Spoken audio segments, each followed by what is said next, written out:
Hi guys, thanks for your support. This is your Ryan. Henansha, Eechu, രണ്ട് അടിപൊളി ഗായകന്മാർ, singers. ഒരാൾ wrapper ആണെങ്കിൽ മറ്റൊരാൾ ഫീൽ ഗുഡ് സിംഗർ. അതായത് ഇപ്പോൾ കേരളം മുഴുവൻ പാട്ട് കേട്ട് അഡിക്ഷൻ ആയിക്കൊണ്ടിരിക്കുന്ന ഹെനാൻഷാൻ്റെ പാട്ടുകൾ. ഇപ്പോൾ 2 ദിവസം മുമ്പ് പുതിയൊരു പാട്ട് ഇറങ്ങി, എല്ലാവരും ഇഷ്ടപ്പെടുന്ന ഒരു ഗായകൻ. അതോടൊപ്പം സ്റ്റേജ് പ്രോഗ്രാംസിന് നല്ല വൈറലായിക്കൊണ്ടിരിക്കുന്ന ഈച്ചു. ഈ രണ്ട് പേരുടെ വീഡിയോ ഞാൻ കഴിഞ്ഞ വീക്കിൽ ഇതേപോലെ ഒരു വീഡിയോ ചെയ്തിരുന്നു. ഹെനാൻഷാൻ്റെ ഒരു പ്രോഗ്രാമിന് ആൾ കൂടി, കാസർഗോഡത്തെ പ്രോഗ്രാമിന് 3000 പേരുടെ പരിപാടിക്ക് 6000 പേര് വന്നിട്ട് ആകെ പ്രശ്നമായ ഒരു വീഡിയോ ചെയ്തിരുന്നു. ഇത് അതിനെക്കുറിച്ചല്ല. ഇത് ഹെനാൻഷാക്കും ഈച്ചുവിനും വരുന്ന കുറേ ഹെയ്റ്റുകളുണ്ട്. ഹെയ്റ്റുകൾ എന്ന് പറയുമ്പോൾ നിങ്ങൾ കാണുന്നുണ്ടാവും ഇൻസ്റ്റാഗ്രാമിൽ അവരുടെ സെലക്റ്റഡ് ക്ലിപ്പുകൾ എഡിറ്റ് ചെയ്തിട്ട് അവർക്കെതിരെ ഹെയ്റ്റ് ഉണ്ടാക്കാൻ വേണ്ടി മാത്രം തുനിഞ്ഞിറങ്ങിയിട്ടുള്ള കുറച്ച് ടീംസ്. എങ്ങനെ ഹെയ്റ്റ് ഉണ്ടാക്കുന്നു? ഈച്ചുവിനെ കുറിച്ച് പറയുകയാണെങ്കിൽ, ഈച്ചു ഒരു പ്രോഗ്രാമിന് പോയാൽ ഒരു 10-15 പാട്ടുകൾ പാടുന്നുണ്ട്, അല്ലെങ്കിൽ മിനിമം 10 പാട്ട് പാടുന്നുണ്ടാകാം. ഓക്കെ, പല പാട്ടുകൾ പാടുന്നുണ്ട്. പക്ഷെ ഈച്ചു പാടുന്ന ഒരു പാട്ട് മാത്രം വീഡിയോ എടുത്ത് അത് സോഷ്യൽ മീഡിയയിൽ സ്വന്തം അക്കൗണ്ടുകളിൽ പോസ്റ്റ് ചെയ്ത് റീച്ച് ഉണ്ടാക്കി. ആ റീച്ച് ഉണ്ടാക്കുന്നതോടൊപ്പം കമൻറ്റ് ബോക്സ് ഫുള്ള് ഈച്ചുള്ള ഹെയ്റ്റാണ്. ഇവൻ ഈ പാട്ട് മാത്രമേ ഉള്ളൂ, എവിടെ പോയാലും ഒരു പാട്ട്, ഏട്ടന് 5 പാട്ടും അതിന് ഒരു പാട്ടും. അങ്ങനെ ഒരുപാട് ഹെയ്റ്റ് ഉണ്ടാക്കാനായിട്ട് സെലക്റ്റഡ് ക്ലിപ്പുകൾ മാത്രം പോസ്റ്റ് ചെയ്യുന്ന ഒരുപാട് സോഷ്യൽ മീഡിയ ക്രിയേറ്റേഴ്സ്, പല കുയിലും എല്ലാവരും ഉണ്ട്. ഓക്കെ, പക്ഷേ ചിലപ്പോൾ ഇത് അവരറിയാതെ ചെയ്തതാവാം. അതായത് ഈ ഹെയ്റ്റ് വരില്ല എന്ന് അവർ ചിന്തിച്ചിട്ട് പോലും ഉണ്ടാവില്ല. ചില ആൾക്കാർ അങ്ങനെ പോസ്റ്റ് ചെയ്യുന്നുണ്ടാവും. ഈച്ചുവിനോടുള്ള സ്നേഹം കൊണ്ട്, ഈച്ചുവിൻ്റെ പ്രോഗ്രാം കണ്ടിട്ട് ആ പ്രോഗ്രാമിൻ്റെ ആ ഒരു പാട്ടിൽ കുറച്ചുകൂടി കൂടുതൽ പവർ കിട്ടിയപ്പോൾ ആ പാട്ട് റെക്കോർഡ് ചെയ്തിട്ട് അത് പോസ്റ്റ് ചെയ്യുന്ന ആൾക്കാർ ഇങ്ങനെയുള്ള ഹെയ്റ്റ് വരുന്ന കരുതിയിട്ടുണ്ടാവില്ല. കാരണം ഒരു 3 മാസം മുമ്പൊക്കെ ഈ സെയിം പാട്ട് അടിയ സെണ്ടൊക്കെ ഇട്ട് ആ പാട്ട് പാടുമ്പോൾ, ഈച്ചു പാടുമ്പോൾ നല്ല ക്രൗഡ് ഫുള്ള് ചാടി കളിക്കായിരുന്നു. അത്ര എൻജോയ്മെൻ്റ് ആയിരുന്നു.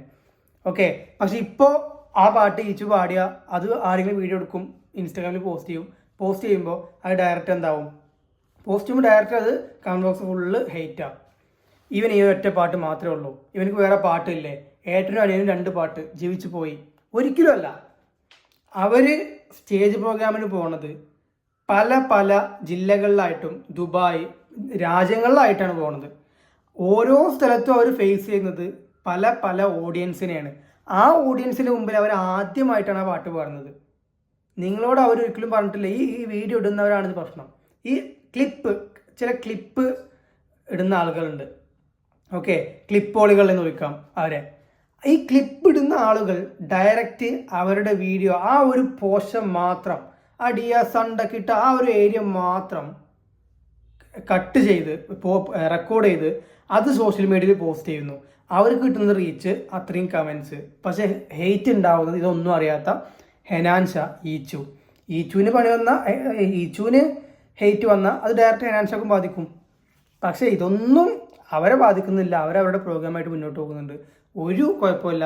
ഇപ്പോൾ ഈ കഴിഞ്ഞ വീക്കിൽ ഒന്ന് ദുബായിലും കാസർഗോഡ് 2 പ്രോഗ്രാം ഉണ്ടായെന്നുള്ളതല്ലാതെ അതിന് മുമ്പൊന്നും അവരുടെ ഒരു പ്രോഗ്രാമിൽ ഒരു കുഴപ്പം ഉണ്ടായിട്ടില്ല. നല്ല രീതിക്ക് തന്നെ ക്രൗഡും ഉണ്ട്, വരുന്ന ആൾക്കാർ സാറ്റിസ്ഫൈഡ് ആയിട്ട് തന്നെ പോവാറ്. ഫസ്റ്റ് ഹെനാൻഷൻ്റെ മെലഡി സോങ്സ് വന്ന് അതിനുശേഷം ഈച്ചുവിൻ്റെ റാപ്പോട് കൂടി എൻ്റെ നല്ലൊരു പ്രോഗ്രാം.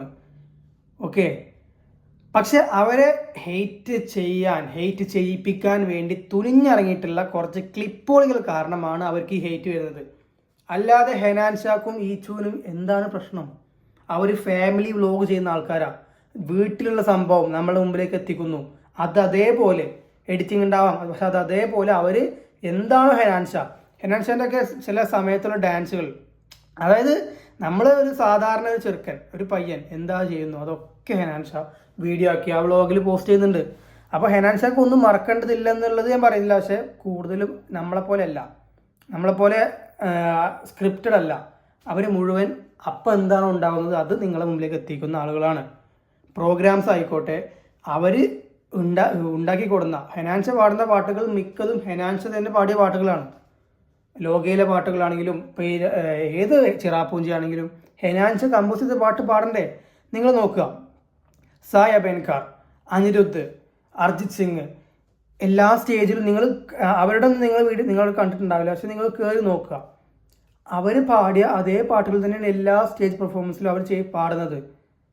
പക്ഷേ അവർക്ക് ഹെയ്റ്റ് പരത്താൻ ആരും നോക്കുന്നില്ല. പക്ഷേ ഇവിടെ മലയാളികളാണ്, ഒരാൾ വളരുന്നത് കണ്ട ഇഷ്ടപ്പെടില്ല, അത് നേരെ അവരുടെ ആ വളർച്ച താഴ്ത്താൻ വേണ്ടി ഒരു ടീം ആ വളർച്ചയെ താഴ്ത്തിക്കൊണ്ട് റീച്ച് ഉണ്ടാക്കാൻ വേണ്ടിയുള്ള ഒരുപാട് ടീമുള്ള ഒരു സ്ഥലമാണ് നമ്മുടെ സ്വന്തം കേരളം, ഗോഡ്സ് ഓൺ കൺട്രി. അപ്പോൾ നിങ്ങൾ അങ്ങനെയുള്ള തെറ്റിദ്ധാരണകളൊന്നും പോയി വീഴാതെ നിങ്ങൾ എന്താണോ മനസ്സിലാക്കിയത് അതിൽ നിങ്ങൾ നിൽക്കുക. ഈ ക്ലിപ്പുകളുടെ തോന്നിയാസം കണ്ടിട്ട് നിങ്ങൾ അവരുടെ കൂടെ നിൽക്കാതെ എന്താണോ സത്യം അതിൻ്റെ കൂടെ നിൽക്കുക. ഈ ഒരു കാര്യം നിങ്ങൾക്ക് എത്തിക്കാൻ വേണ്ടിയാണ് ഞാൻ ഇന്നൊരു വീഡിയോ ചെയ്തത്. അടുത്ത ദിവസം അടുത്ത വീഡിയോ ആയിട്ട് കാണാം. ശരി.